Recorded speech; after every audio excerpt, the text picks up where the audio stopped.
안녕하세요. 금융결제국 전자금융부 전자금융기획팀에 근무하고 있는 윤재호 과장이라고 합니다. 만나서 반갑습니다.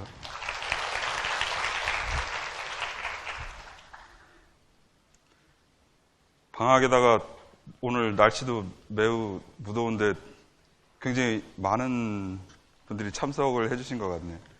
이 더운 무더위에 이 금융 IT에 대해서 이 뜨거운 열기를 보내주신 학생 및 참석자 여러분들 대단히 감사를 드리고 싶습니다.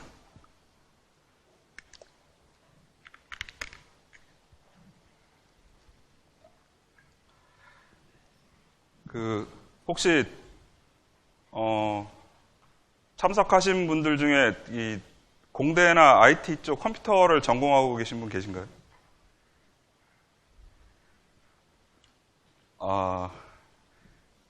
딱 한 분인가? 제가 이 발표를 어느 수준으로 진행을 해야 될지를 몰라가지고, 대부분 보면은 이 강의 자료는 인터넷에 찾아보면 있을 법한, 대부분 평이한 주제의 그 강의 자료와는 약간 틀립니다. 그래서 여러분들이 좀 이해하기 어려울 부분도 있을 것 같아서 자료 타겟팅은 원래 제가 그 금융기관이라든가 아니면 이쪽 외부 강연 전문가들을 상대로 조금씩 하는 부분이 있는데 예전에 썼던 그 자료들을 그대로 가지고 왔거든요. 굉장히 어렵겠죠. 예. 자료 지금 받으신 거 하고 지금 이쪽 자료도 약간 틀린 부분이 있습니다. 그래서 굳이 이해가 어렵다고 생각되시면 굳이 이해를 하려고 하지 마시고요. 그냥 편하게 들어주시면 되겠습니다. 자료 내용보다는 주로 제 얘기에 집중하면서 들어주시면 가능하면 제가 좀 쉽게 설명을 해보도록 노력을 하도록 하겠습니다. 오늘 제가 말씀드릴 주제는 금융 IT 시스템의 이해인데요. 쉽게 말하면 그냥 컴퓨터하고 우리 쓰고 있는 그런 일반적인 것들에 대해서 설명을 해드릴 겁니다. 금융기관들마다 요즘 보면은 대형 컴퓨터를 다 쓰고 있는데요. 가만히 보면 좀 어려운 부분이 있습니다. 근데 어렵게 생각하면 한없이 어려운데 쉽게 생각하면 또 한없이 쉽습니다. 왜냐하면 그냥 여러분들이 직접 쓰는 컴퓨터라고 생각을 하시면 됩니다. 근데 컴퓨터라고 생각을 하시면 되는데 그 컴퓨터가 이제 상당히 여러 가지 일을 수행을 해야 되거든요. 그러다 보니까 여러 가지 기능들이 추가가 되고 그거를 이제 아주 짧은 시간 안에 여러 개의 거래를 처리를 해야 되기 때문에 컴퓨터의 용량이 굉장히 커진 거죠. 기본적으로 원리나 핵심 컨셉은 다 지금 여러분들이 쓰시고 있는 컴퓨터랑 크게 다르지 않습니다. 그래서 주로 이제 IT 시스템이 어떻게 구성되어 있고, 그리고 이제 추가적으로 요즘 핀테크라고 말이 굉장히 많이 나오고 있는데요. 그 부분에 대해서 간단하게 오늘 설명을 드리도록 하겠습니다. 오늘 제가 말씀드릴 부분은 크게 4가지로 되어 있습니다. 우리나라의 지급결제제도, 그 다음에 이제 금융 IT 시스템, 그 다음에 핀테크, 아까 말씀드린 핀테크, 그 다음에 마지막으로 IT 시스템의 관리 부분에 대해서 말씀드리도록 하겠습니다. 첫 번째로 우리나라의 지급결제제도에 대해서 말씀드리겠습니다.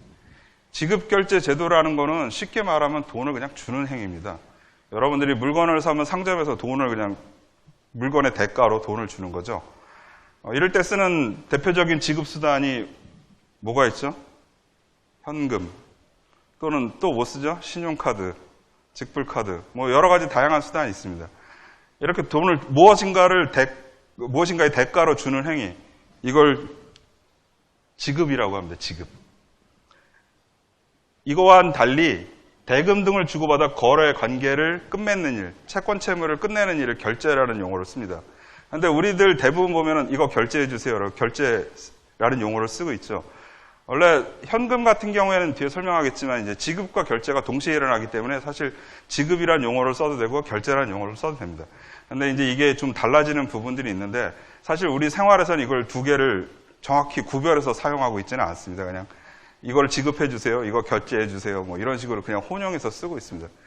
이걸 썼다고 또 그렇게 잘못 썼냐, 그런 건 아니고요. 빡빡하게 이 상황에서는 결제라는 용어를 사용해 주세요. 이런 건 아니고요. 그냥 여러분들 사용할 때 그냥 대충 이거는 그냥 주는 행위인데 굳이 따지자면 결제라는 용어는 좀 특별한 경우에 사용되는 거구나 이렇게만 이해를 하고 계시면 됩니다. 그리고 이제 지급결제 제도라는 게 있습니다. 그러니까 지급결제 제도는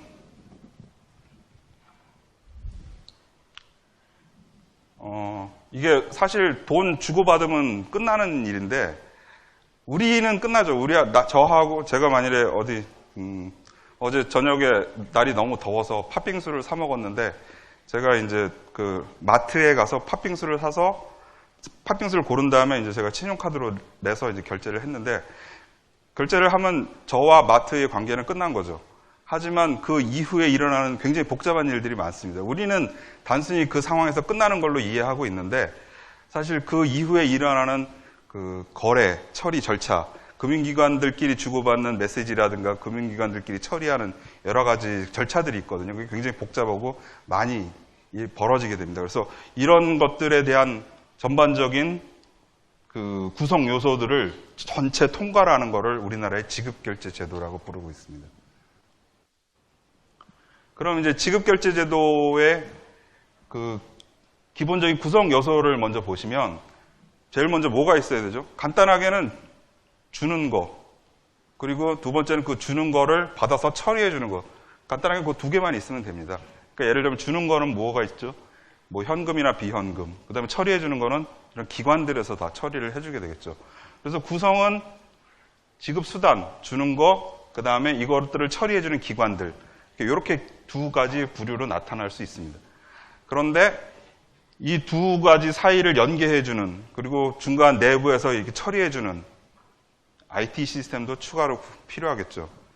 그 다음에 이 돈을 줄 때, 그리고 참여기관들이, 그러니까 기관들, 은행들이라든가 이런 기관들이 어떤 데이터를 처리를 할 때 적용을 해야 되는 규정들이 있습니다. 단순하게 뭐 그냥 돈 들어오면 이거 돈 처리해줘 이런 거 아니고요. 여러 가지 조건들이 굉장히 많습니다. 뭐 예를 들면 거액이 왔을 경우에는 어디에 보고를 해야 된다든가 아니면 이거를 은행에서 직접 처리를 해야 되는지 아니면 또 다른 기관에서 나눠서 처리를 해야 되는지 그 규정에 따라서 굉장히 많은 규정들이 있거든요. 그래서 그런 거를 다 통합해서 관련 규정. 그래서 구성 요소로는 지급수단, 참여기관, 시스템, 규정. 그러니까 이런 식으로 되어 있죠. 그래서 제가 말씀드릴 거는 여기 지급수단에 대해서 간단하게 설명드리고 참여기관에 대해서 설명드리고 그 다음에 오늘 말씀드릴 이 IT 시스템에 대해서 좀 자세히 말씀드리도록 하겠습니다. 예전에는 상당히 우리 쓰는 도구가 현금밖에 없었죠. 현금도 사실 우리 거래를 할 때 생긴 지는 그리 오래되지는 않았습니다. 그래서 현금을 쓰다가 이제 수표나 어음 같은 거. 원래는 이제 두 가지 혼용되는 개념이 있긴 하지만 이제 어음, 수표, 현금 이런 식으로 종이로 된 그 장표 방식의 그 지급 수단을 많이 사용을 했죠. 그러다 전자 방식으로 직불이나 신용카드가 등장을 하고 체크카드, 최근에 이제 이슈가 되고 있는 전자화폐가 나오면서 장표 방식과 전자 방식으로 구별이 되게 되었습니다. 추가로 이제 대부분 대면 방식이라는 건 직접 앞에서 주는 방식이거든요. 얼굴을 보고 주는 방식. 근데 추가로 이제 예를 들면 인터넷 뱅킹이라든가 이런 식으로 그 원격에서 컴퓨터라든가 이제 어떤 전자적 장치를 이용을 해서 비대면 방식도 최근에 이제 굉장히 확산이 되고 있죠. 최근에는 비대면 방식이 대면 방식보다 크게 금융거래에서 훨씬 더 많이 이용되고 있습니다.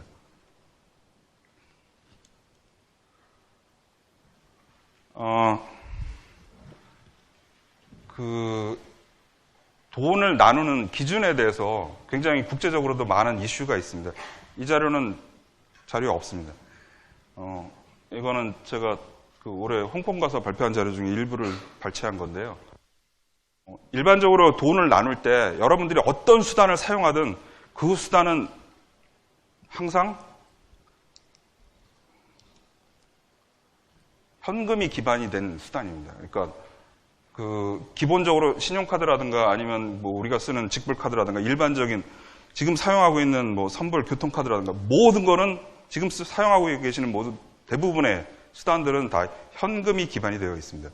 그러니까 어떤 시기건 현금 거래가 실질적으로 왔다 갔다 해야 된다는 거죠. 그래서 그 현금 기반의 수단이 있고, 근데 얼마 전에 현금을 기반하지 않는 새로운 화폐들이 등장했습니다. 소위 말하는 이제 비트코인이라고 하는 전자화폐가 등장했죠. 이거는 현금에 기반하지 않습니다. 이건 이 자체적으로도 의미를 갖죠. 그래서 이렇게 현금 기반과 현금 기반이 아닌 non-fiat라고 하는 non-cash 그 기반의 화폐, 그래서 요 두 가지 분류로 볼 수 있습니다. 그리고 현금 기반의 분류는 이제 아까 말씀드린 그 대면, 오프라인과 온라인으로 나눌 수가 있죠. 그러면 이제 대면 쪽엔 주로 저희가 많이 쓰는 게 뭐냐? 뭐 아시겠지만 신용카드 이런 IC나 MS 카드 기반의 주로 카드류를 가장 많이 쓰고 있습니다. 그래서 뭐 크레딧 데비트 카드 또는 선불 교통카드 이런 식으로 많이 쓰고 있는데, 최근에 이제 등장한 게 이제 스마트폰을 이용한 결제 수단들이 굉장히 많이 등장하고 있죠. 그러니까 여기 기본적인 기능은 크레딧이나 데빗이나 뭐 다른 여러 가지를 기반으로 하고 있지만, 그런 그 수단들이 스마트폰으로 다 들어오게 되는 거죠. 그래서 스마트폰으로 들어와서 이제 요즘은 용어 붙이기 좋아하는 사람들 이제 웨어러블 페이먼트라고 부르는데, 그러니까 이제 어디서 뭐 페이먼트를 입고 다닌다 뭐 이런 식으로 가지고 있는 내 몸 주변에서 뭐 결제를 한다 그런 뜻입니다. 그리 좋아 보이지는 않습니다. 그리고 온라인은 이제 비대면, 그러니까 소위 말하는 그 원격지 거래에서 사용할 수 있는 거죠. 대표적인 게 뭐가 있죠? 뱅킹, 인터넷 뱅킹, 모바일 뱅킹. 사실 뱅킹은 다 똑같습니다. 그쪽 처리하는 채널이 좀 다를 뿐인데, 인터넷이나 뭐 텔레뱅킹 아니면 CDATM. 그래서 최근에 이제 스마트폰 앱 같은 거 이용한 뱅킹이 나오기 시작했고요. 페이먼트도 이제 비슷하겠지만 이제 스마트폰으로 나오는 요즘 그 이지페이라든가 이런 식으로 간편 결제라든가 이런 식으로 이제 많이 변화가 진행되고 있습니다. non-cash는 비트코인이 대표적인 주류고요. 굉장히 많이 있습니다. 근데 이쪽 오프라인도 사용되고 있고 온라인도 사용되고 있고요.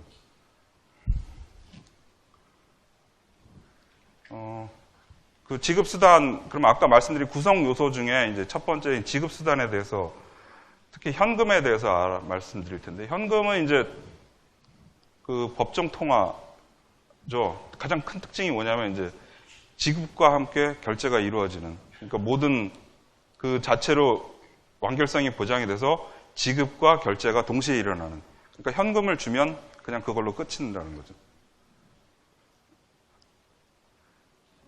요거를 왜 말씀드리냐면, 현금 이외의 다른 수단은 지급과 결제가 동시에 일어나지 않습니다.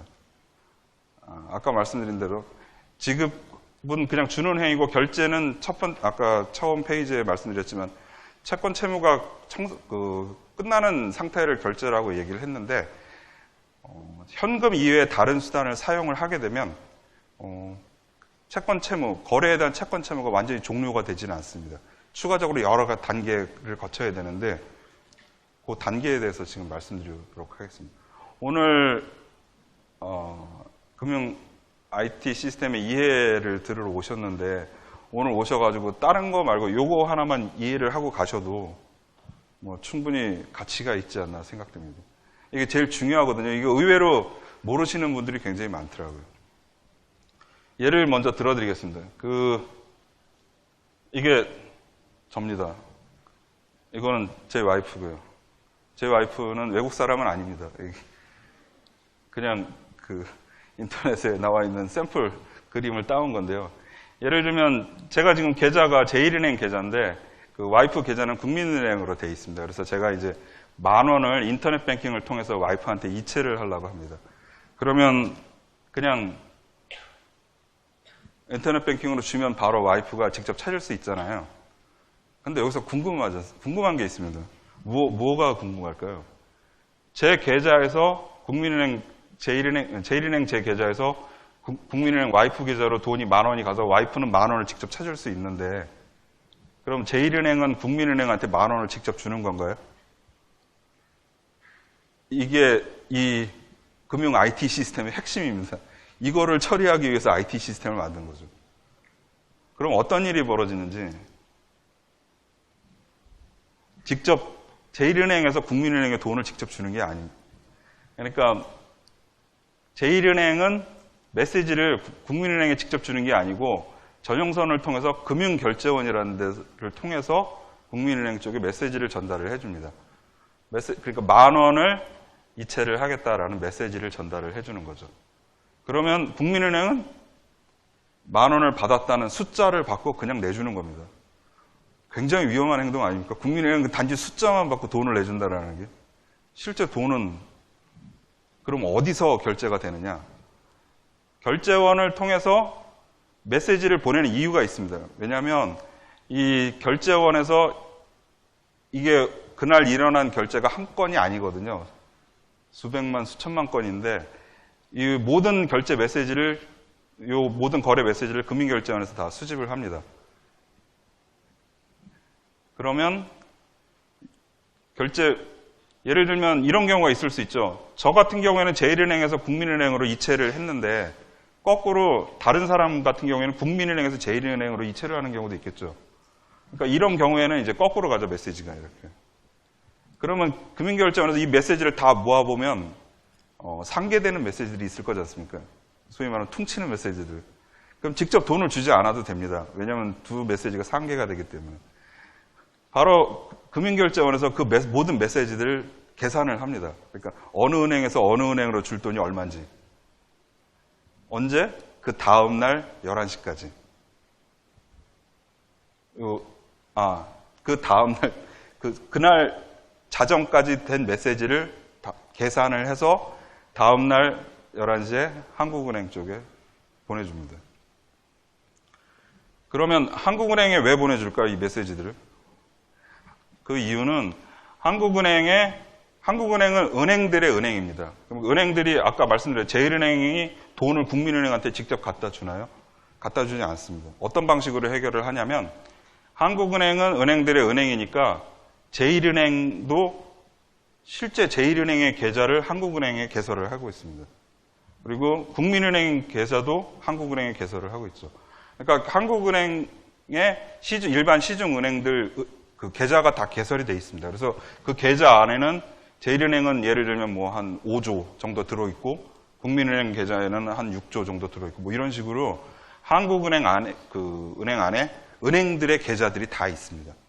그래서 금융결제원에서 메시지 서로 주고받을 돈이 다 계산이 되고 나면 예를 들면 다 계산을 했는데 제1은행이 그날 국민은행한테 줘야 할 돈이 뭐 예를 들면 200억 원이다. 최종적으로 계산을 해보니까 그러면 한국은행의 제1은행 계좌에서 국민은행 계좌로 200억 원이 이동을 하게 되죠.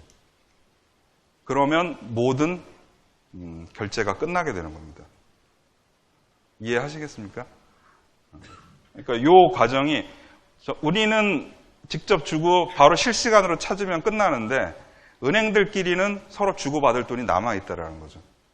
그래서 이 과정이 매번 할 수 없으니까 하루치씩 모아서 다음날 11시에 한국은행에서 은행들끼리의 결제가 일어납니다. 그렇게 되면 제가 그 전날 했던 그 이체 메시지에 대한 그 거래 완료가 다음날 한국은행에서 끝나게 되는 거죠. 이 과정이 없다면 상당히 불편했을 거잖아요. 제1은행하고 국민은행하고 직접 돈을 줘야 하는데. 그럼 거꾸로 은행들이 없었을 경우에는 돈을 어떻게 주고받았을까요? 생각해 보셨습니까? 불과 100년 전입니다. 얼마 되지도 않았어요. 예전에는 주로 이제 상인들 조합들이 되게 많았죠. 상인들이 있어서 요즘은 이제 그렇게 발달하지 않은 지금 북한 같은 경우에 이제 국민들 은행에 대한 신뢰도가 많이 떨어진 그런 쪽에서는 그러니까 예전에 우리 뭐 개성 상인도 있다고 했지만 그 상인들이 있으면 상인들 조합을 중심으로 이렇게 서로 그러니까 전화를 쓸 때 전화도 없었을 때는 서로 어음이라든가 아니면 어떤 종이 장표 같은 걸 발행을 해서 이걸 전달을 해주면 그게 맞다고 생각되면 그거를 제시하는 사람한테 돈을 지급해주는 그런 형태로 이루어졌었습니다. 그러다가 이제 최초에 우리나라 이제 그 전까지는 그런 식으로 해서 시스템이 거의 없었는데 이제 우체국, 우정국이 생기면서 전신환이라는 게 나오기 시작했죠. 전신환은 뭐냐면 상대방한테 전보를 치거나 아니면 우편으로 돈을 줍니다. 그럼 돈을 주는 게 아니고 메시지를 주면 그쪽 이제 상대 그 지점 우체국 쪽에서 돈을 이렇게 인출을 해주는 거죠. 그러니까 돈을 입금을 하면 돈을 인출을 해주는 거죠. 그러다가 이제 은행이 생겼죠. 40년대, 1900년대 초에. 은행이 생기면서 은행들의 가장 큰 역할이 뭐였냐면 그것도 이체였는데 그 은행에 이제 지방의 지점들이 있지 않습니까?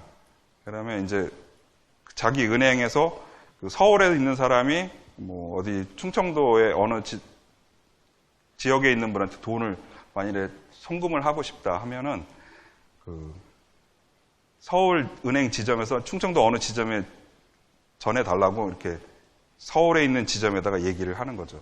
그리고 이 사람은 본인은 전화를 하거나 아니면 정보를 보내서 돈을 어느 지점에 가든 찾을 수 있다라고 이렇게 얘기를 해주면 그 사람이 그 지점에 가서 자기 신원을 증명을 하고 돈을 찾았죠. 근데 이거는 어느 경우에만 되냐? 예, 그 자기 같은 은행에서만 됐었죠. 불과 20년 전까지. 30년 전까지. 그래서 타 은행끼리도 이체가 안 됐어요. 예를 들면 지금 불과 한 1988년, 86년, 88년이니까 불과 한 30년 전까지만 해도 제1은행에서 국민은행으로 돈을 이체한다는 건 상상을 할 수 없었어요. 그러니까 이게 불과 얼마 전 일입니다.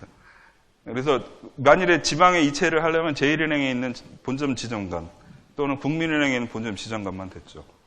그러다가 이제 1988년도에 타행 공동망이라고 은행들끼리 이렇게 서로 국민들 편익을 위해서 이렇게 다른 은행이 있다 하더라도 돈을 주고받을 수 있도록 하자. 그래서 그 타행한 공동망이라는 공동망을 만들었습니다. 은행들끼리 전산망을 구축을 한 거죠. 그래서 이렇게 서로 돈을 주고받을 수 있도록 대량 시스템을 공급을 하게 된 거죠. 오늘 할 얘기는 제가 이거 답니다. 여기서 끝낼까요, 그냥? 굉장히 복잡한 그림이죠.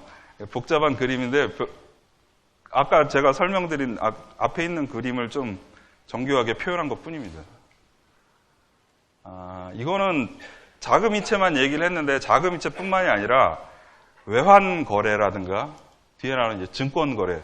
혹시 주식 하시는 분 있을지 모르겠지만 그 거래소라든가 아니면 예탁원에서 이제 주식을 서로 거래를 하지 않습니까? 주식 거래를 하고 이 자금 결제가 한국은행에서 똑같은 방식으로 이루어지고 있습니다. 그래서 이 과정을 다 거치는 걸 설명을 드리려고 넣어놨습니다. 그러니까 주식 같은 것도 서로 주고 팔면 끝이 아니고 그 뒤에서 벌어진 일들이 상당히 많다라는 것을 말씀드리려고 그림을 넣었습니다. 말씀드린 대로 이제 이런 모든 일들을 처리를 하는데 공동망이라든가 대용량의 IT 시스템을 이용을 해서 처리를 해왔는데 이 IT 시스템을 도입을 한 목적들이 있습니다. 뭐 예를 들면 뭐 중요한 건 편하게 쓸 수 있다라는 거죠. 그리고 컴퓨터다 보니까 아무래도 좀 빠르고 효율적으로 처리를 할 수 있다는 장점이 있습니다. 그래서 그 요즘 인터넷 뱅킹이나 스마트폰 뱅킹들 편의성 제고 측면에서는 굉장히 많이 지금 발달이 돼 있고요. 그다음에 은행들이나 이제 금융기관들이 대용량 시스템을 통해서 굉장히 좀 빠르게 업무가 처리되고 있죠. 인터넷 뱅킹 써보시면 거의 실시간으로 이루어지지 않습니까? 굉장한 겁니다. 여러분들은 당연하다고 쓰고 있을지 모르겠지만 굉장한 겁니다. 이게 사실 순간적으로 벌어지는 그 거래 건수들이 한두 건만 들어오는 거 처리는 문제가 안 되는데 이게 수십만 건, 수백만 건이 한 번에 몰리게 되면 이게 굉장히 처리가 어렵거든요. 컴퓨터라서. 그러니까 이런 것들을 이제 무리 없이 거의 다 국내 은행들이 해내고 있는 거죠. 근데 이게 IT 시스템 도입하는 게 그냥 마냥 좋은 일이냐? 그건 아니라는 거죠. 뭐냐면 이제 점점 다양화되고 이제 복잡해서 운영 기술, 즉 이거를 그 컴퓨터를 운영하는데 굉장히 고도의 기술이 필요하게 됩니다.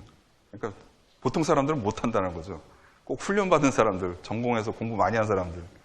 근데 항상 사고가 나요.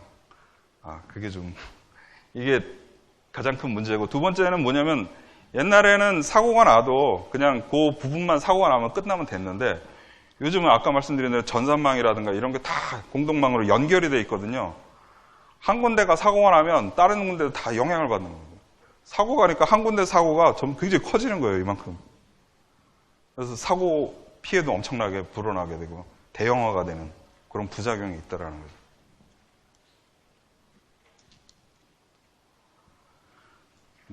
IT 시스템은 어떻게 진화해 왔냐면, 보통 보면은 이제 컴퓨터를 이용해서 사무 자동화를 하려고 처음엔 도입을 많이 했습니다. 70년대, 80년대 이쪽 일이었죠. 그러다가 이제 기관들끼리 아까 말씀드린 80년대에 들어오면서 이제 공동망, 은행들끼리 연결을 하고, 그 다음에 내부적으로도 이제 자체 네트워크를 굉장히 효율적으로 구축을 해서 기관 전체의 시스템을 발전시켜 나갔던 거죠. 세 번째는 이제 기관 내부의 시스템에 집중을 하다가 기관 내부 시스템 말고 고객과 은행가, 즉 이런 거를 이제 고객 채널이라고 하는데 그쪽에 이제 도입을 한 거죠. 그러니까 예전 같은 경우에는 그전까지는 어떻게 해야 되냐면 저희가 이체를 하려면 은행 지점 같은 데 가가지고 직접 타행한 이체 신청서 이런 거 썼어요. 가가지고 그런 거 쓰고 창구에다가 이렇게 제출해주면 거기서 막 이체를 해주고 그랬거든요. 그러니까 그거를 이제 IT 시스템 도입을 하면서 자동화를 하고 전산화를 한 거죠. 그러다 요즘은 이제 서비스를 이제 좀 IT가 발전을 해서 그걸 적용해서 다양화하고 이렇게 좋은 분석 기법을 통해서 여러 가지 다양한 서비스를 제공을 하려고 노력을 하는 거죠. 현재는 한 요 정도에 와 있습니다. 그럼 나중에는 어떻게 될 거냐? 나중에는 어떻게 될지 아무도 모릅니다. 근데 이제 생각해 볼 수 있는 서비스가 뭐냐면 지금 되고 있는 서비스들이 대부분 국가 내 서비스들이 한정되어 있거든요. 그래서 예를 들면 본인께서 영국에 누가 친구가 있는데 돈을 한 10만 원을 보낼 일이 생겼어요. 여러분 지금은 아직까지 은행 가서 이렇게 해야 되는데 이거를 아마 인터넷 뱅킹으로 간단하게 해결할 수도 있는, 지금 제가 이렇게 간단히 말씀드리지만 이거 하려면 굉장히 어렵거든요. 왜냐하면 국가 간 처리해야 될 일이 굉장히 엄청 많습니다. 아까 얘기한 금융결제원 한국은행 들어온 과정을 영국에서도 똑같이 거쳐야 되고 한국은행과 영란은행과의 거래 문제도 해결을 해야 되거든요. 굉장히 복잡한 문제가 있습니다. 근데 이거를 한 번에 처리할 수 있는 그런 방안에 대해서 이제 얘기가 좀 곧 있으면 나오지 않을까 이렇게 생각됩니다. 간단히 설명을 드렸는데 이제 본격적으로 금융 IT 시스템에 대해서 말씀드리겠는데요.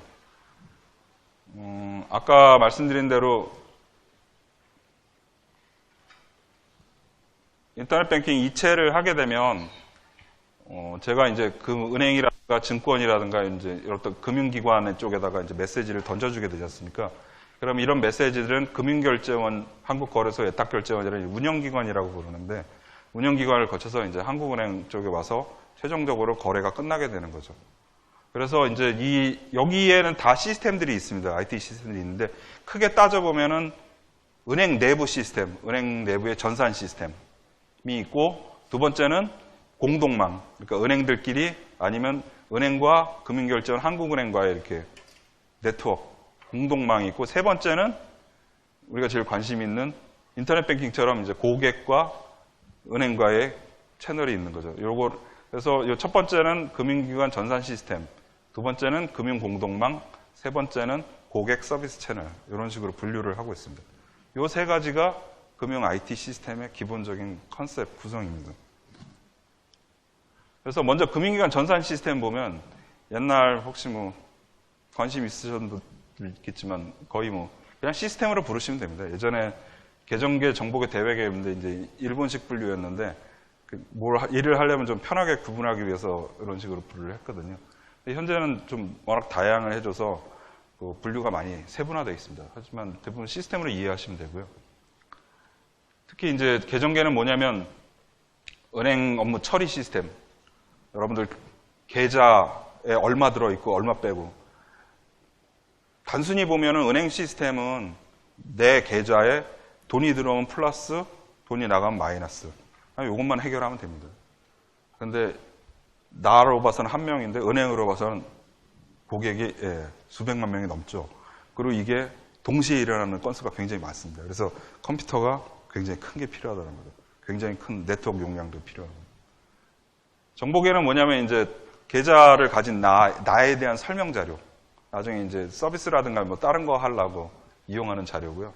대외계는 뭐냐면 아까 말씀드린 대로 공동망, 뭐 금융결제원이라든가 아니면 한국은행이라든가 이렇게 대외 쪽에 연결하기 위한 시스템을 예로 보시면 됩니다. 이렇게 구성되어 있습니다. 그러니까 우리 고객들이 그 금융기관 내부에 보면 금융기관 내부에 이제 주전산 시스템이라고 있습니다. 엄청나게 큰 시스템이 있거든요. 거기에 있고 이제 이게 한국은행이라든가 금융결제원 쪽 외부에 연결되어 있다는 거죠. 간단하게 이런 식으로 해서 그러니까 저희가 인터넷 뱅킹이라든가 아니면 뭐 텔레뱅킹, 모바일 뱅킹 했던 서비스들은 대부분 다 주전산 시스템을 통해서 여기서 처리가 됩니다. 그래서 이체가 필요하다 그러면 여기서 나가가지고 결제원에서 한국은행을 거쳐서 끝난다는 거죠. 거꾸로 다른 은행에서 처리된 게 결제원을 통해서 이쪽으로 들어오는 거죠. 복잡하죠? 예, 굉장히 복잡합니다. 이제 금융기관들 요즘 보면은 시스템 바꾼다고 차세대 시스템 얘기가 많이 나오고 있는데요. 지금 보면은 이제 메인프레임이라는 걸 쓰고 있고, 이제 지금 바꾸려고 하는 게 이제 유닉스 시스템이라는 걸로 바꾸고 있습니다. 그래서 이제 지금 논의를 하고 있는데, 메인프레임은 주로 이제 대규모 처리 시스템으로 시스템이 안정적으로 운영이 되는 거죠. 여러분들 아마 인터넷 같은 데 찾아보고 은행 시스템 하면은 그 이미지 같은 거 보면 굉장히 큰 컴퓨터 많이 나오고 있는데 대부분 이 메인프레임으로 이해하시면 될 거고요. 요즘은 유닉스 많이 쓰고 있습니다. 유닉스는 이제 조그만 컴퓨터들을 되게 여러 개를 붙여놓은 거거든요. 얘만큼 크지는 않습니다. 작게 쓰고 있습니다.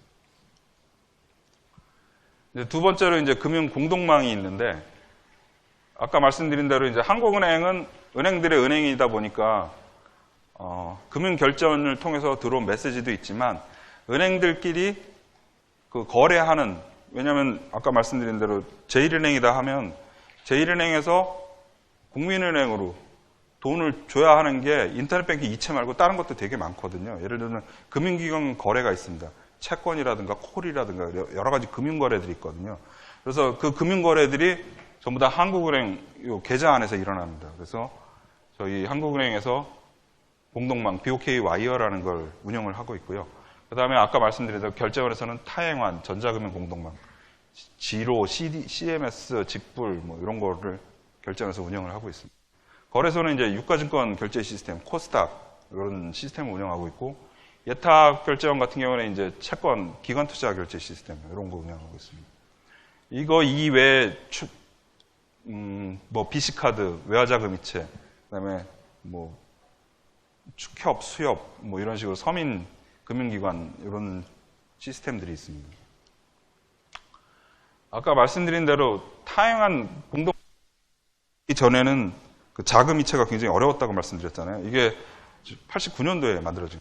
그러니까 은행끼리, 그러니까 다른 은행에 돈을 붙일 수 있었던 거는 1989년부터 시작했다고 볼 수 있습니다. 이전에도 뭐 어음 같은 경우는 이제 1910년부터 시작을 했고요. 그다음에 CDATM 같은 경우에 88년도. 그다음에 이런 식으로 요즘 인터넷 뱅킹 하시겠는데 이게 2001년도 전자금융 공동망 생기면서 이 망에서 다 처리가 됐습니다.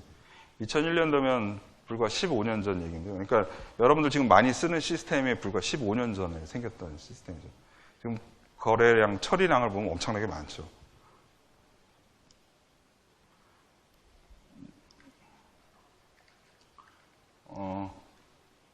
마지막으로 이제 그 공동망 말고 고객 서비스 채널이 있는데, 고객 서비스 채널은 이제 우리 고객하고 금융기관하고 연결된 그 채널이라고 할 수 있죠.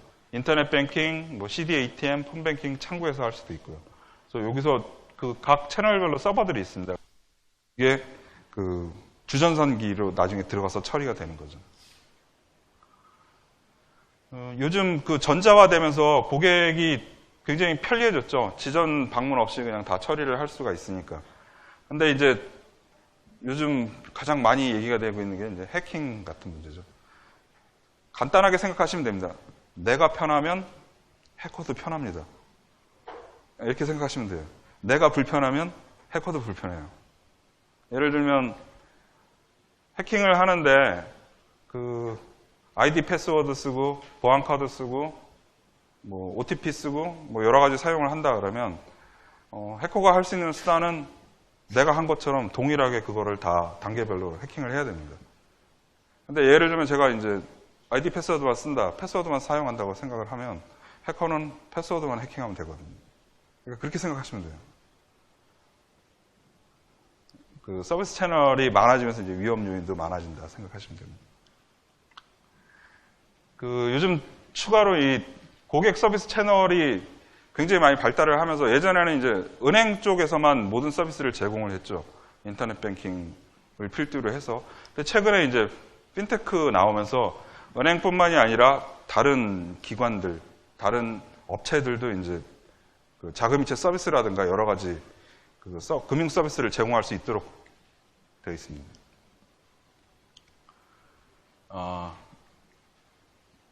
핀테크 얘기를 하는데 이거를 왜 넣었냐면 이게 이제 인류를 발전시킨 발명품들, 이게 수레바퀴, 칫솔, 나침판, 뭐 시계, 까르띠에인가? 최초의 시계라고 그러더라고요, 손목시계.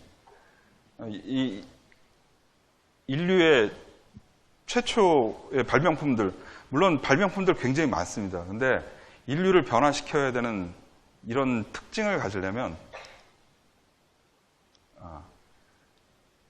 기존에 이제 그 전에 이런 발명품들 말고 가장 최근에 이제 쓰던 게 여러분들 쓰는 스마트폰, 이게 2007년도에 이제 붐업이 된 거죠. 아이폰이 나오면서 불과 10년 전입니다. 이 모든 그 이슈들이 요즘 나오는 대부분의 지급결제 이슈, 그러니까 금융이라든가 아니면 금융뿐만이 아니라 다른 모든 이슈들이 이제 이 스마트폰 안으로 들어가게 된 거죠. 이 아이폰 2007년도에 스마트폰 혁명으로 대비되는 이 아이폰 나오기 전에는 스마트폰이 없었을까요? 스마트폰이 있었습니다. IBM에서 만든 스마트폰인데 있었어요. 아이폰하고 뭐가 다른 거예요? 그 애플에서 2007년도에 아이폰 처음에 이제 만들어서 나왔을 때 했던 딱 한마디가 뭐냐면 우리는 전화기를 재발명했다. 이렇게 얘기를 했거든요. 그분이. 그래서 이제 이 발명품들의 가장 큰 공통점, 굉장히 많은 발명이 있었는데 인류의 영향에, 우리들 생활에 영향을 가장 큰 발명품들의 가장 큰 공통점은 이지 앤 심플, 아주 간단하고 단순해야 되거든요. 그러니까 굉장히 큰 발명을 했어요. 근데 이 발명이 복잡하고 우리가 사용을 할 수 없다면 우리 삶에 그렇게 큰 영향을 주지 못한다는 거죠. 그러니까 결론적으로 얘기를 하면 이 컨셉 자체가 지금 이 시대를 이끌고 있다는 거죠. 이 결제도 마찬가지입니다. 그래서 핀테크의 가장 큰 특징이 뭐냐면 편하고 단순하고 쉽게. 그러니까 요즘 말하는 간편 결제 많이 나오고 있는데 대부분 추구하는 바가 그겁니다. 그 핀테크 얘기를 할 때 가장 중요한 컨셉이 하나 있는데 핀테크는 개념이 많이 다른 게 뭐냐면 그 금융기관들이 시작을 한 게 아니고 이 테크놀로지 부분 쪽에서 넘어온 것들이 굉장히 많습니다. 그래서 대부분 핀테크라고 얘기를 할 때는 이제 파이낸스하고 테크놀로지의 합성어라고 얘기를 하고 있는데 그래서 금융과 기술이 결합된 가장 쉽게 말하면 이제 원터치의 원페이라는 거죠. 그러니까 한번 내가 어떤 액션을 취하면 그걸로 결제가 끝나는 이게 핀테크의 가장 큰 특징이 되겠습니다. 그럼 핀테크 왜 이렇게 우리가 집중을 하고 있는가요? 가장 큰 특징은 이거죠. 거래 활성화. 그러니까 지금 뭐 경기가 침체되고 뭐 여러 가지 그 악순환들이 있는데 핀테크를 통해서 한번 이걸 다시 선순환 구조로 만들어 보자는 거죠. 일단은 소비가 살아나야 되는데 그 소비가 나 이거 불편해서 못 써 이런 건 아니고 그냥 자연스럽게 소비가 이렇게 늘어날 수 있도록 핀테크를 통해서 어느 정도 동력이 되지 않을까라는 생각이 되게 많은 거죠. 실질적으로 큰 효과도 있었습니다. 말씀드린 대로 이제 소비자의 편의성이 제고가 되면 거래가 활성화된다는 이런 희망을 가지고 있는 거죠. 그러면 이제 시장이 확대가 돼서 이게 이제 하나의 선순환 구조로 바뀔 수 있다라는 그 기대가 있는 거죠. 아까 말씀드린 대로 핀테크의 가장 큰 핵심은 이 ICT 업체, 금융기관, 비금융기관들이 금융 쪽으로 들어온다는 겁니다. 이게 가장 큰 핵심이죠. 공룡들이 요즘 인터넷 전문은행 같은 경우에 뭐 카카오뱅크, 카카오가 이제 금융 쪽으로 넘어온 거죠. 그다음에 K뱅크 같은 경우는 KT가 이제 금융 쪽으로 들어오게 되는. 핀테크의 대표적인 사업 영역이 있는데, 아까 말씀드린 송금이나 간편 결제, 그다음에 이제 P2P 대출이랑 크라우드 펀딩 같은 게 있습니다.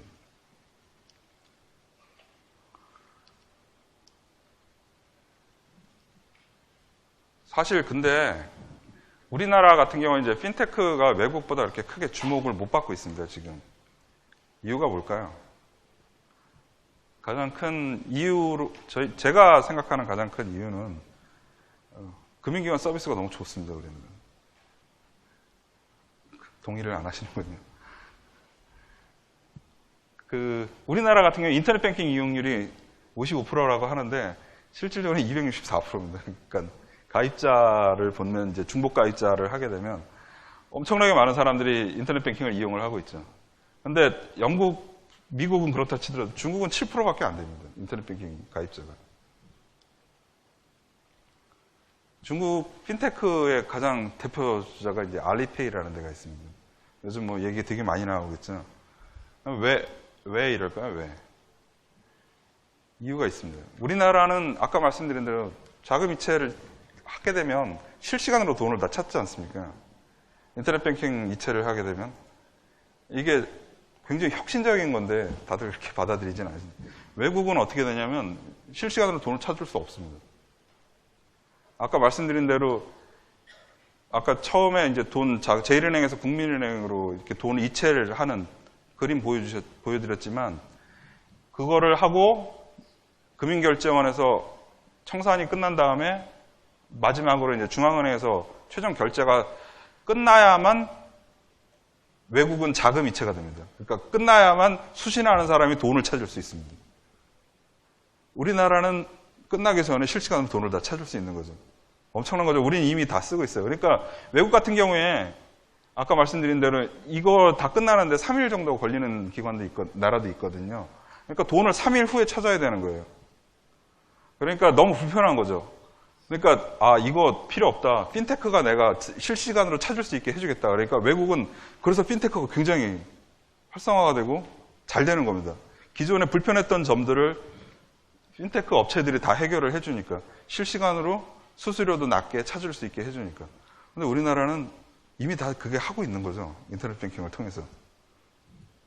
말씀드렸지만 이제 영국 같은 경우는 3일 걸리거든요.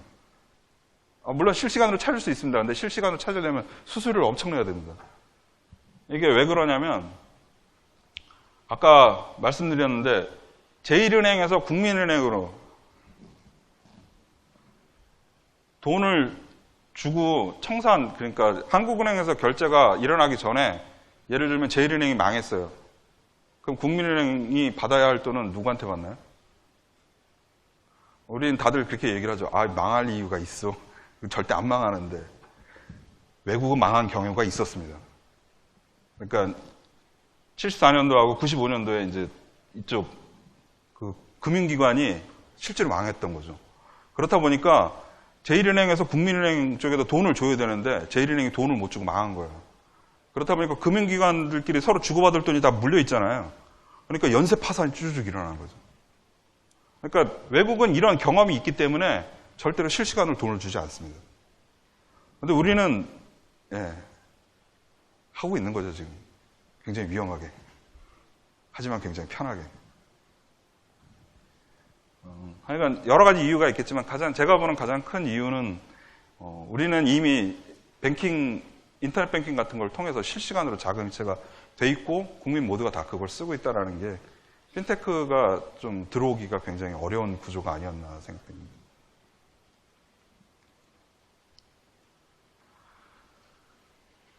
그래서 지금 핀테크 쪽에서 지금 주력으로 내세우는 사업이 실시간으로 되지만 뭐 공인인증서라는 아니면 액티브 엑셀이라는 걸 사용하니까 너무 불편하지 않냐. 그래서 이제 그거 없이 우리는 아주 단순하게 뭐 예를 들면 요즘 토스 아니면 뭐 뱅커 카카오 같은 경우에 전화번호나 아니면 상대방 내 카톡 들어있는 대상자만 알면은 바로 이체를 할 수 있도록 그러니까 아주 편하게 할 수 있다는 걸 강점으로 내세워서 요즘 서비스를 하고 있죠.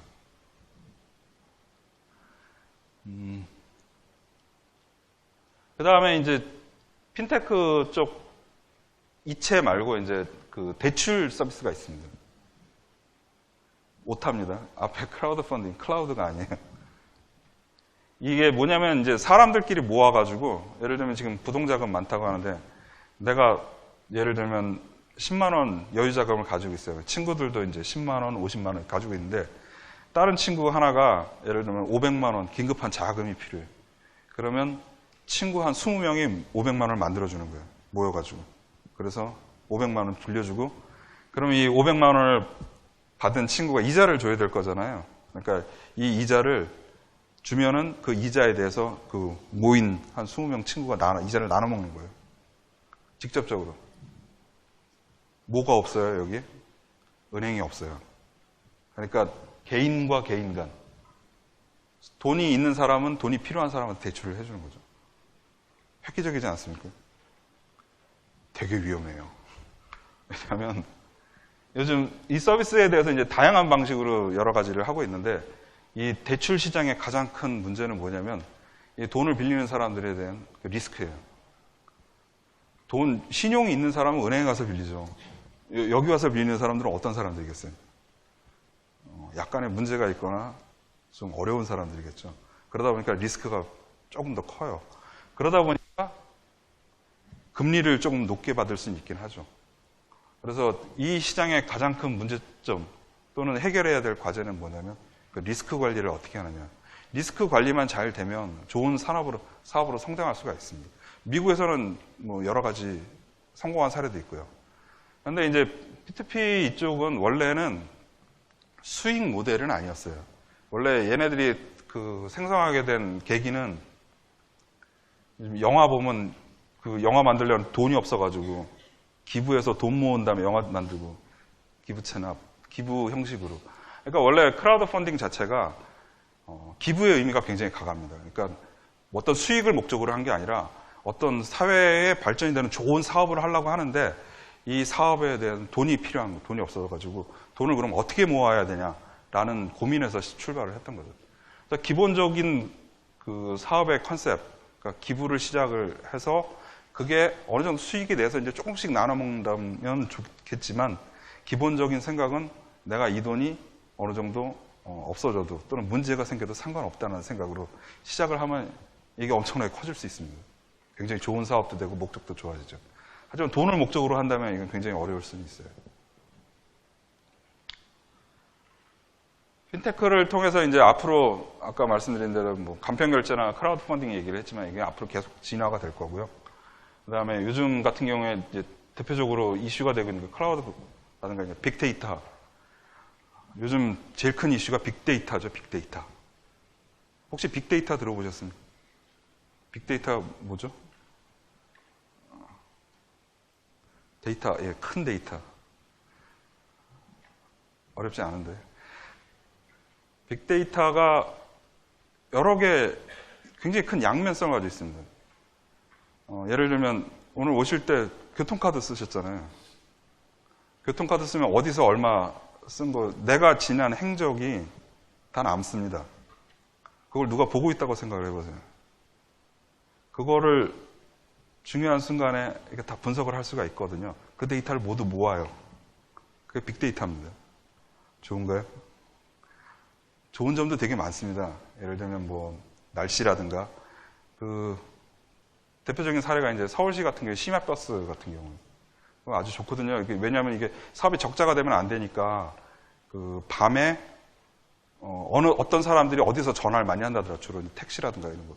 그런 거 엄청나게 많은 데이터들을 통화 데이터, 물론 개인정보, 비식별이 된 개인정보가 빠진 그 데이터를 분석을 해서 최적의 노선, 그러니까 적자가 안 나는, 가장 적을 수 있는 그런데 사용하면 굉장히 좋죠. 그런데 반대로 역용하게 된다면 굉장히 위험합니다. 요즘 가장 큰 화두가 그래서 빅데이터 시장이 제일 큰 화두가 되고 있습니다. 가상화폐는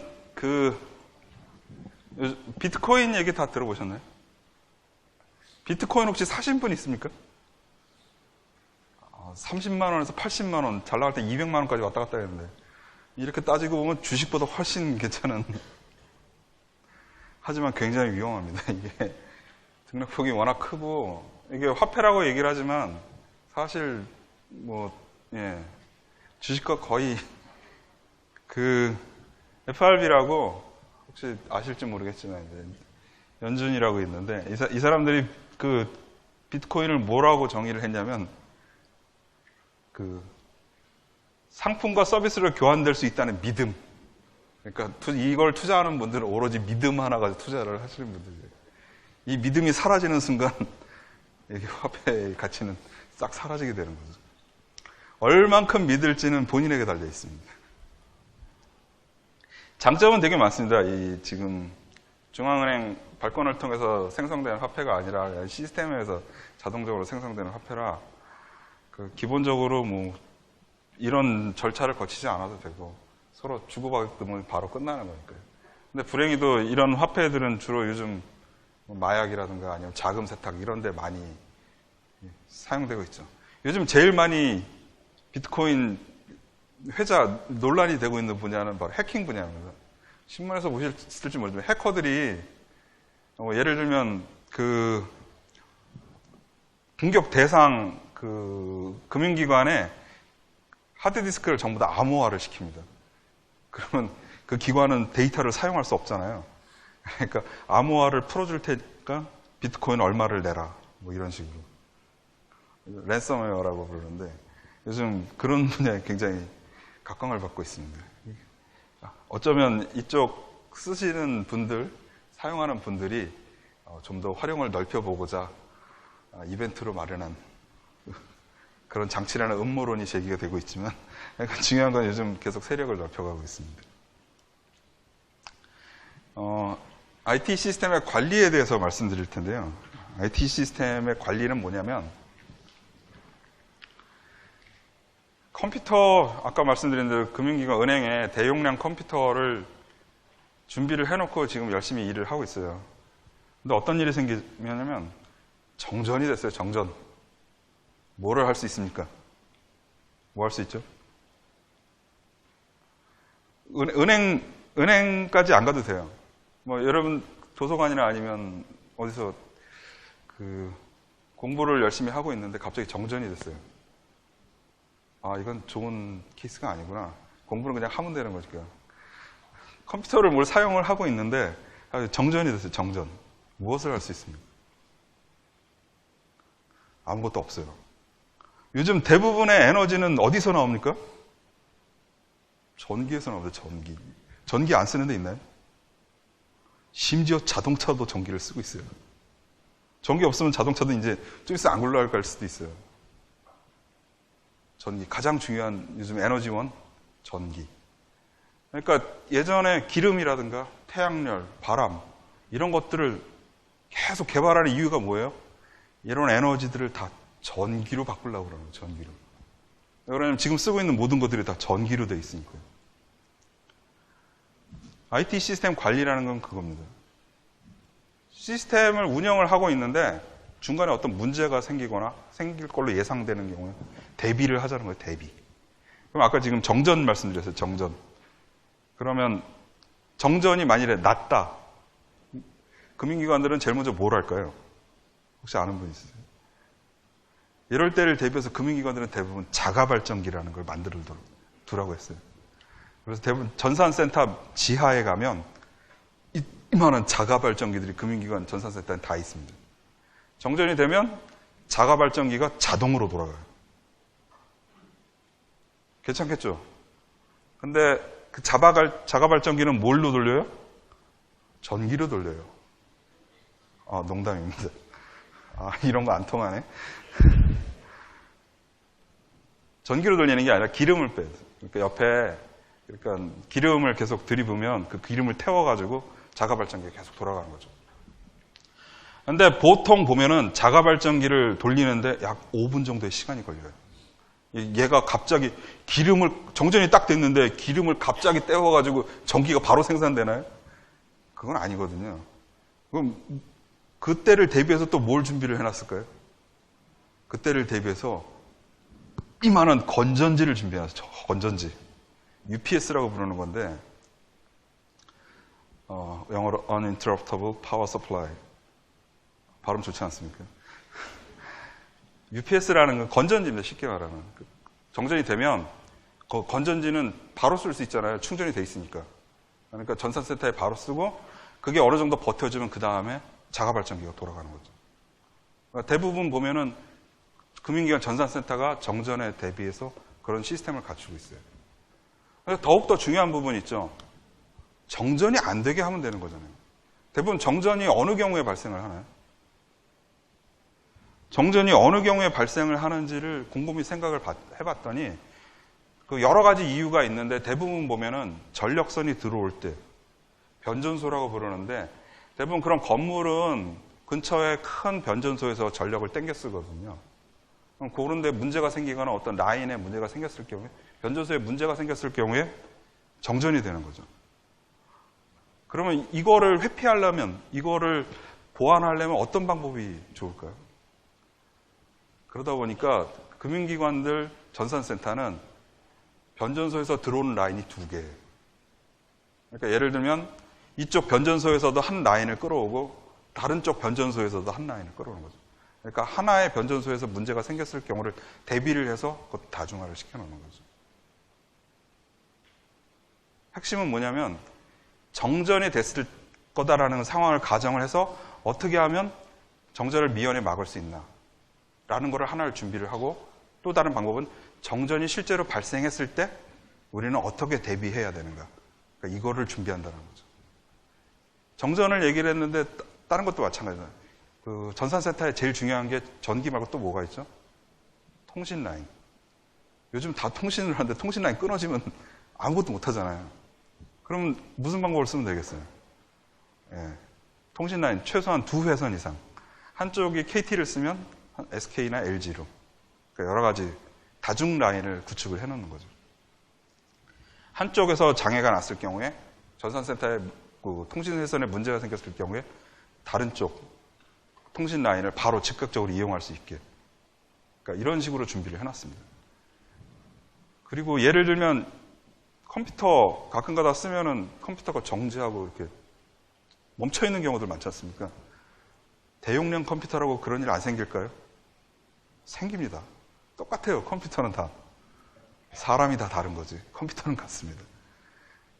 그런 일이 생기면 대부분의 경우 어떻게 하면 해결이 되죠? 껐다 키면 해결돼요. 단순합니다. 걔네들은 껐다 켜서 되는 경우가 왜 신기하게 많냐면 여러분들 사용을 하다 보면 컴퓨터에는 로그라는 게 계속 남아요. 무슨 행동을 하든 우리는 잘 모르지만 어떤 파일들이 끊임없이 생성돼요. 시간에 여러분들 이제 자세히 전문가가 아니지만 내가 하고 있는 모든 행적은 다 로그라는 거에 다 기록이 돼요.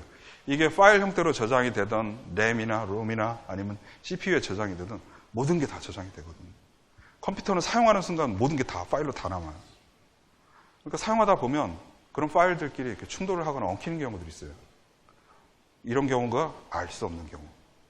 그건 아무도 몰라요, 진짜. 어떤 경우에서 이런 일이 생기는 거죠. 하지만 중요한 건 뭐냐면 껐다 키면 일단 일시적으로 최근에 쌓였던 로그들은 사라지는 경우들이 있거든요.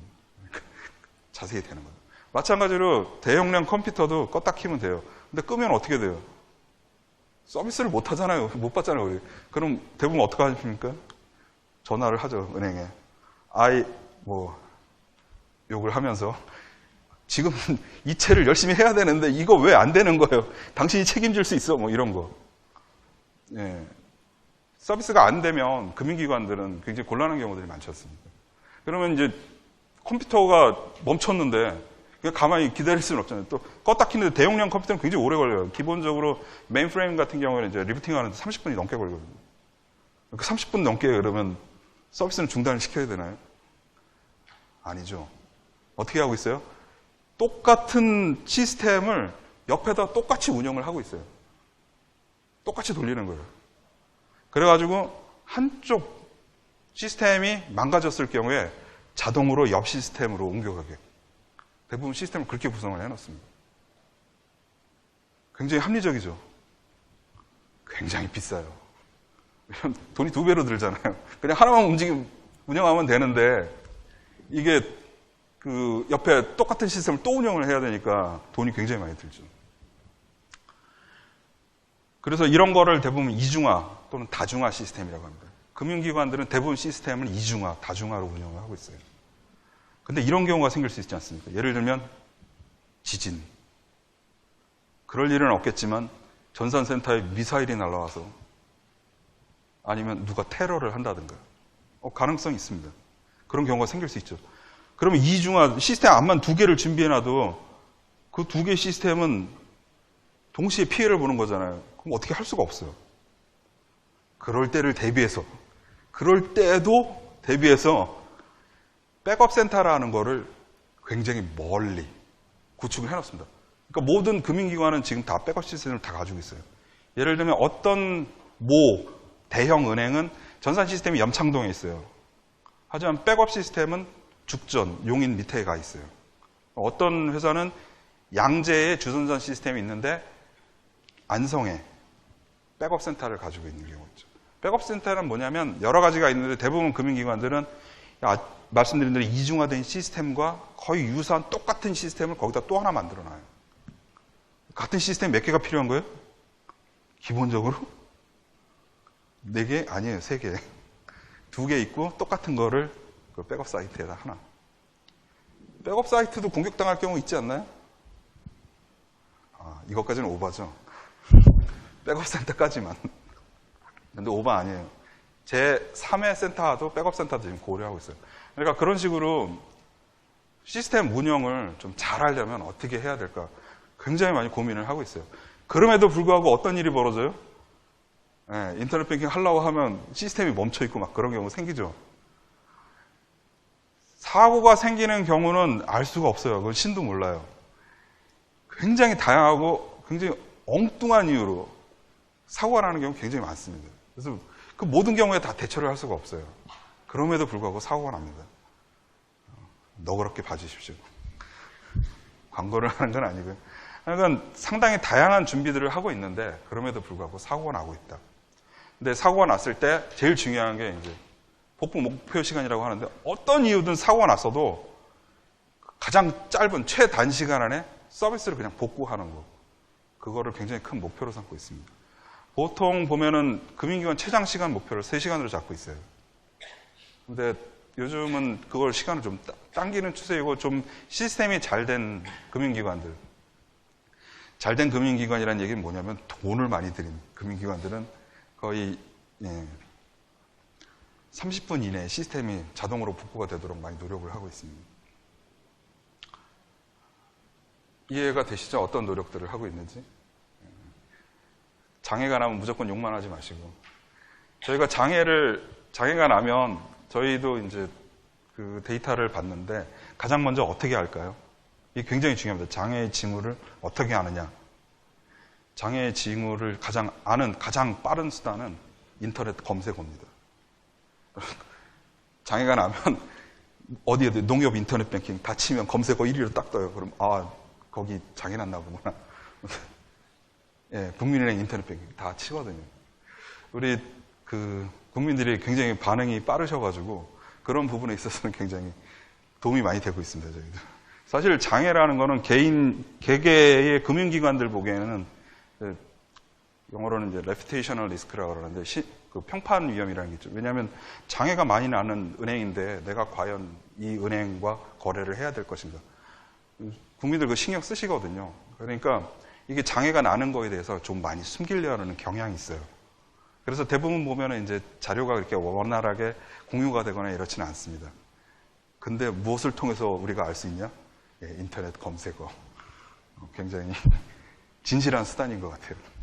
검색을 할 때는 거짓말을 할 수 없죠. 왜냐하면 내가 알고 싶은 걸 치니까. 아, 이 얘기 다 했는데. 예. 제일 중요한 게 이겁니다. 장애가 났을 경우에 모든 장애는 보고되고 기록되고 분석되어야 합니다. 나중에 이제 여러분들도 졸업하고 이제 회사를 가시고 뭐 근데 지금 사는 생활도 똑같은 것 같아요. 무슨 사고가 나거나 나에게 무슨 일이 벌어졌을 때 그 모든 거에 대해서 그냥 뭐 좋게 넘기는 것도 좋지만 이게 나에게 왜 일어났을까 한번 생각을 해보고 반드시 개선이 있어야 됩니다. 같은 일을 다시 반복하지 않기 위해서. 이게 없고 개선이 되지 않으면 동일한 실수는 계속 반복이 된다는 거죠. 컴퓨터나 사람이랑 똑같습니다. 개선이 없으면 장애는 계속 나요. 사람도 마찬가지로 개선이 없으면 같은 실수를 계속 반복을 하죠. 그거를 반복하지 않기 위해서 뭐가 필요하냐? 끊임없이 내가 하는 행동을 생각을 해봐야 됩니다. 기록하고 분석을 해야 된다. 아까 말씀드린 대로 이제 모든 시스템이 이중화가 돼 있고 백업 센터도 가지고 있고 나중에 이거 뭐냐면 진짜 안 되는 경우를 대비를 해서 종이로 아니면 다른 어떤 수단을 이용해서 거래는 무조건 성사를 시켜야 되니까요. 그런 방법을 가지고 있어야 됩니다. 이런 노력들을 굉장히 많이 하고 있습니다.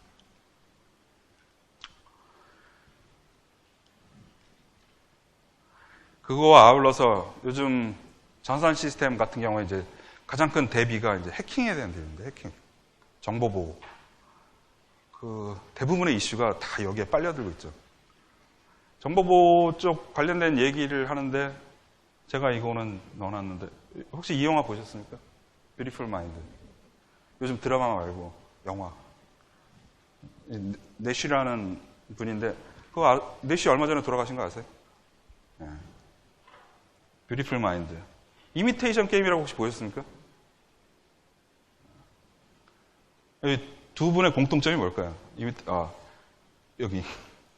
이 이미테이션 게임은 튜어링이라는 사람이거든요. 튜어링. 혹시 들어보셨을지 모르겠지만. 튜어링 대단한 분이에요. 영화를 보시면 아시겠지만, 이제 좀 약간의 흠이 있긴 한데, 튜어링이 세계 최초의 컴퓨터를 만드신 분이에요. 컴퓨터를 왜 만들었을까요? 왜? 그냥 영화를 보신 분들은 아시겠지만 2차 대전 때 가장 중요한 게 이제 독일하고 첫 보전이잖아요. 첫 보전인데 첫 보전을 할 때 제일 중요했던 게 이제 그때 마르코니 무선 통신이 나오고 무선 통신을 대부분 암호화를 해서 했으니까 이 독일의 암호화 통신을 해독할 방법이 없을까? 그래서 비밀 첩보든 MI6 뭐 이런 007 말고 007의 전신인 비밀 첩보 부대를 이끄는데 그 부대에서 주로 했던 일이 암호를 분석하는 일이에요. 그래서 당대 최고의 천재들을 모아놓고 암호를 분석하게 했어요. 당시에 암호를 분석했던 가장 최고 기술자였죠. 이 튜어링이 분석하는 암호 분석 기술이 굉장히 많아요. 이전부터 써왔던. 근데 튜어링이 했던 방법은 예전의 것과 완전히 달랐죠. 왜냐하면 어떤 암호라 하더라도 수학적 연산에 기초를 한다라고 생각을 해서 그렇다면 수학적 연산을 가장 빨리 하면 되지 않겠느냐. 그래서 컴퓨터를 만들었습니다. 근데 여기서 암호를 분석하느라고 컴퓨터를 만들었기 때문에 컴퓨터를 만들었다고 발표를 못한 거예요. 우리가 컴퓨터를 가지고 있다라는 순간 문제가 될 수도 있잖아요. 그래서 세계 최초로 컴퓨터를 만들었음에도 불구하고 컴퓨터를 만들었다고 얘기를 못한 거죠. 튜어링이 하여간 이미테이션 게임이라는 게 뭐냐면 컴퓨터와 사람을 어떻게 구별할 수 있는. 이미테이션이 흉내를 내는 거잖아요.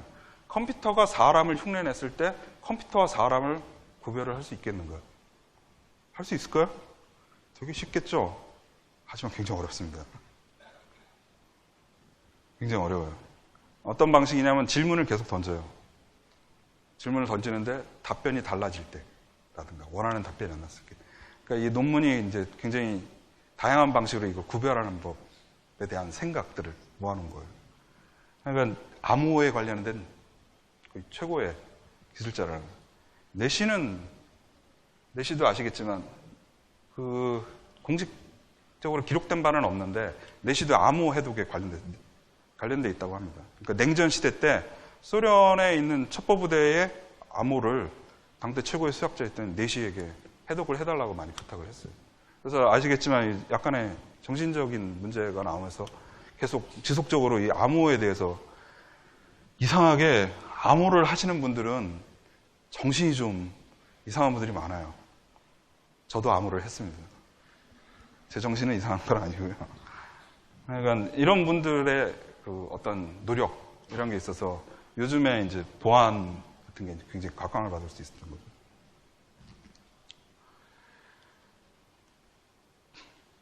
이거는 애플 이거는 그냥 넣어놓은 건데 애플사 로고에 보면 이게 사과가 파였잖아요. 파인애플 이게 아니고 이런 거 좋아하시는구나. 속설입니다. 속설. 튜어링이 그 자살을 했거든요. 근데 이제 청산가리가 든 사과를 먹고 한 입 베어 물고 자살을 했는데 애플이 이제 튜어링을 기리기 위해서 이 로고를 만들었다는 속설이 있습니다.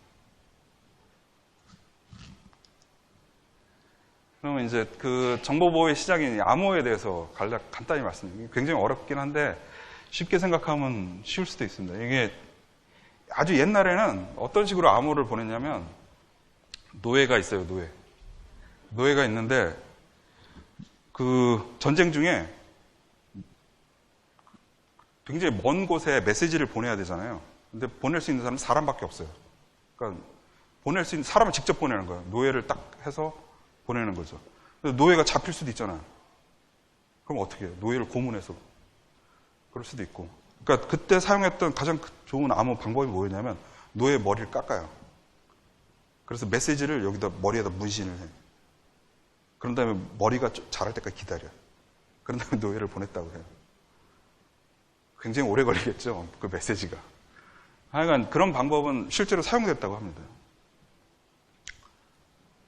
원숭이의 원숭이의 언어 자체가 우리가 보면은 이거는 암호가 될 수 있죠.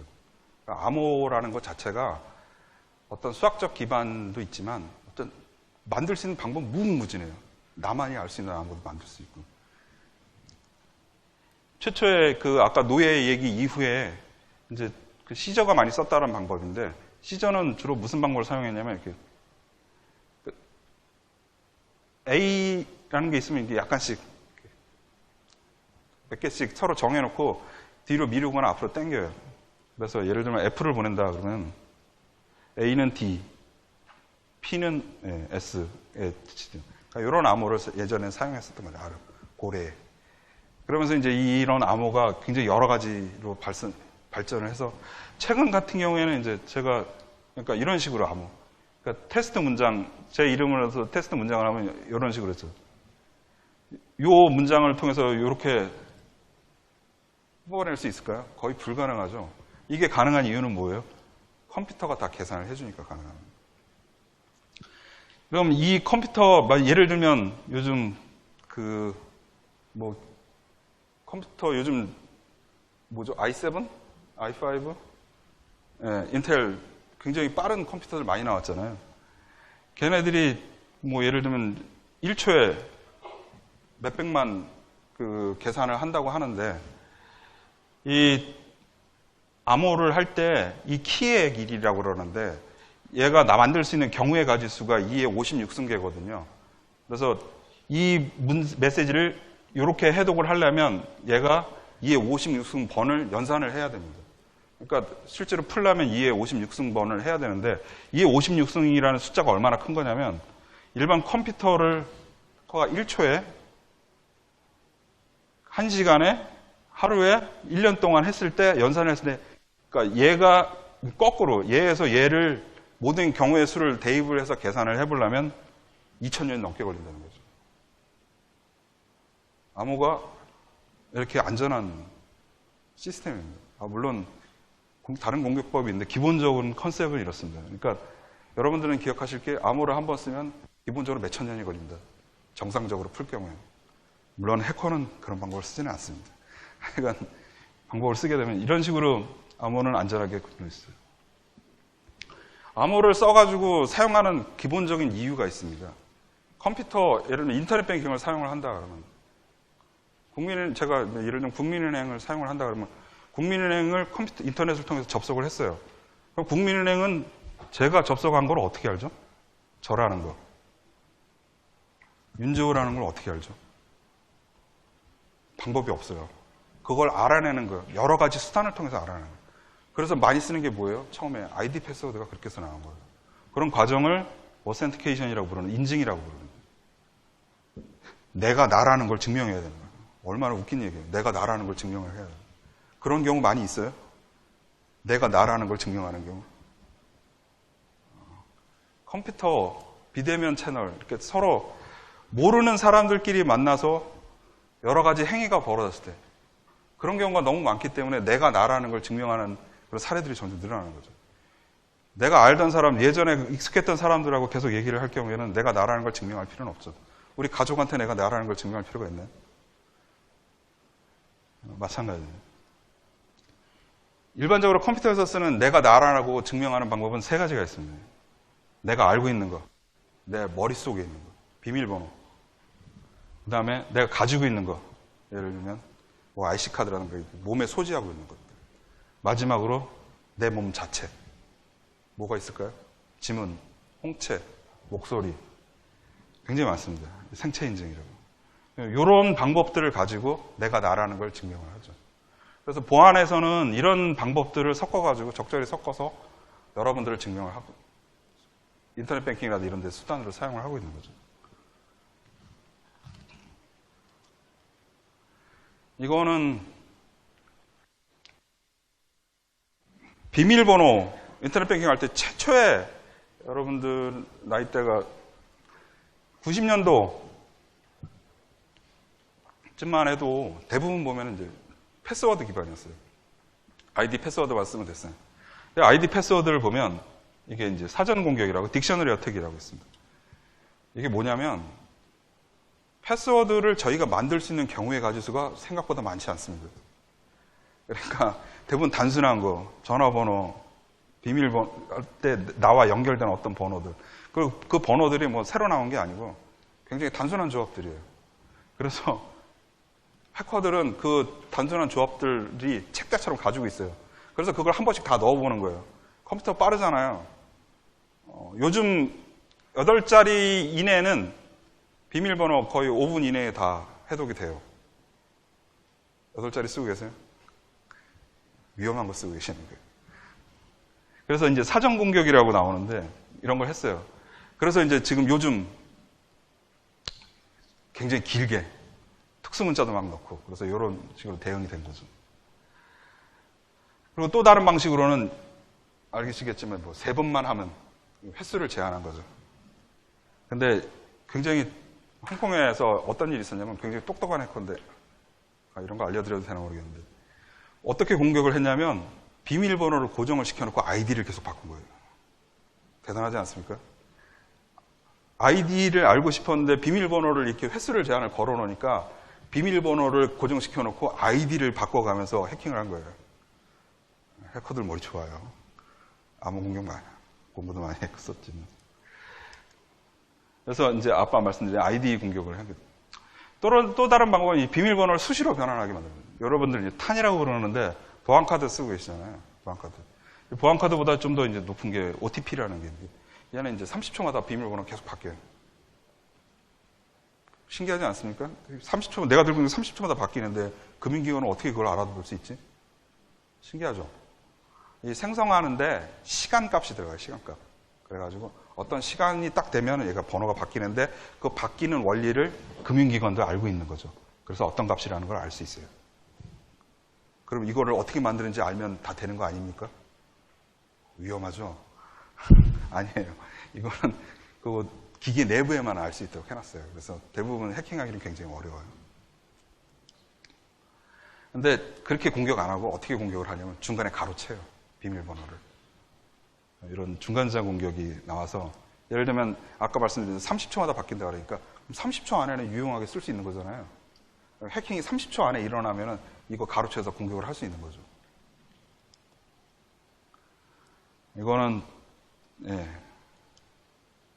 아까 말씀드린 대로 이 사이트가 있는데 여기 페이지에는 없을 거예요. 이런 사이트들 같은 경우 이제 제가 비밀번호 한번 쳐봤더니 여기서 아까 내 비밀번호는 얼마만의 시간 안에 뚫리는지를 보여주는 사이트예요. 그러니까 내가 비밀번호를 넣으면 얘네들이 모르는 상태에서 해킹을 해봐요. 그래서 예를 들면 11분 내에 내 비밀번호가 해킹된다. 보여주는 사이트. 이게 해커들이 만든 사이트거든요. 그래서 이런 식으로 비밀번호 말고 관리도 잘해야 되겠지만 다른 수단도 많이 써야 된다는 거죠. 뿐만 아니라 요즘 같은 경우에 이제 공인인증서뿐만이 아니라 뭐 스마트폰 관리 같은 경우 금융 거래를 쓰고 있는 그런 기기라면 관리가 많이 필요하죠. 해킹도 굉장히 많이 발달해서 사실은 이게 딜레마가 있습니다. 해킹 같은 경우에는 해킹이 됐다, 어떻게 됐다라고 이렇게 알려주게 되면 모방하는 사람들이 있어요. 그리고 좀 잘하는 사람들은 어떻게만 들으면 똑같이 모방을 할 수가 있어요. 이제 제로데이 어택이라고 그러는데 그런 위험이 있거든요. 그럼 위험이 있으면 얘기를 하지 말아야 되나? 그럼 얘기를 안 하면 위험이 없는 줄 알아요. 그러니까 예를 들면 우리가 알고 있는 정보, 우리 일반 국민들이 알고 있는 정보와 실제 이쪽 분야에서 일하는 업무하는 담당자들이 알고 있는 정보는 굉장히 틀려요. 그러니까 이런 그쪽에 있는 분들은 굉장히 상황을 위험하게 보고 있는 거예요. 예를 들면 이런 경우에 해킹 금방 되는데 이거 어떡하지? 굉장히 좀 열심히 하려고. 그러니까 싫어하시죠? 왜냐하면 열심히 하면 복잡해지고 굉장히 불편해지니까. 왜냐하면 그 사람들은 해킹 때 어떻게 된다는 걸 다 알거든요. 근데 그래서 그거를 보완하려고 이렇게 자꾸 하려면 국민들은 이거 해킹도 안 되는 이거 자꾸 왜 어렵게만 해. 딜레마예요. 과연 편의성을 우선을 해야 되나 보안성을 우선을 해야 되나. 저희가 해결해야 될 문제이기도 하죠. 요즘 피싱 얘기 많이 듣고 있는데 중요한 거는 어려우면 아니다 싶으면 제일 중요한 건 내가 관리하는 귀중한 것, 자산이 내가 보호해야 될 정보가 없으면 보안이 되게 편해요. 돈이 없으면 사실 금융 해킹돼도 큰 문제 없잖아요. 그러니까 보안의 가장 첫 번째는 뭐냐면 보호해야 될 자산이라든가 정보를 줄이는 거예요. 근데 보호해야 될 게 굉장히 많아진다. 이럴 경우에 굉장히 문제가 될 수 있는 거죠. 자기가 보호해야 되는 만큼 자기가 주의를 기울여야 됩니다. 앞으로 여러분들도 금융 거래 뭐 지금도 하고 계시겠지만 할 때 개인적으로 굉장히 주의를 잘 해서 앞으로 좋은 편리한 금융 생활을 잘 할 수 있도록 바라겠습니다. 제가 준비한 건 여기까지입니다. 감사합니다.